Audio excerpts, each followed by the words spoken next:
دنیا میں حضرت یحییٰ علیہ نبینا علیہ الصلوۃ والسلام اور امام حسین کے بعد کوئی بچہ ایسا پیدا نہیں ہوا کہ جو 6 مہینے میں پیدا ہوا ہو اور زندہ بھی رہا ہو. تو گویا برتھ ہی آپ کی جو ہے وہ ایک کرامت ہے، ایک شان ہے ان کی.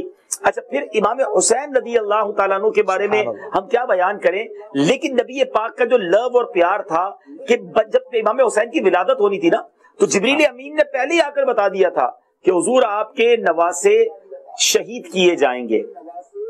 اچھا، اب پیارے آقا کو معلوم، مولا علی کو معلوم، بی بی فاطمہ خاتون جنت کو معلوم، بڑے بڑے صحابہ کرام کو بھی یہ پہلے سے ریویل تھا، معلوم تھا کہ یہ مارٹرڈ ہوں گے، یہ شہید ہو جائیں گے. مگر جو کمال کا کوسچن ہے کہ کیا نبی پاک علیہ السلام نے اپنی لائف میں کبھی یہ دعا کی کہ یا اللہ میرے نواسے، میرے بیٹے کو اس طرح بے دردی سے شہید نہ کیا جائے، یہ بلا ٹال دے؟ کبھی مولا علی کرم اللہ تعالی وجہ الکریم نے نبی پاک سے عرض کیا کہ حضور آپ کہتے ہیں حسین مجھ سے ہے، میں حسین سے ہوں، اتنا پیار کرتے ہیں، حضور اللہ کی بارگاہ میں دعا کریں، آپ کی دعا تو ہر بار قبول ہوتی ہے، حسین سے اس پرابلم کو ٹال دیا جائے؟ کبھی بی بی فاطمہ نے ریکویسٹ کی؟ نو بڈی ریکویسٹ رسول اللہ صلی اللہ علیہ وسلم، اور کسی نے اللہ کی بارگاہ میں بھی دعا نہیں کی.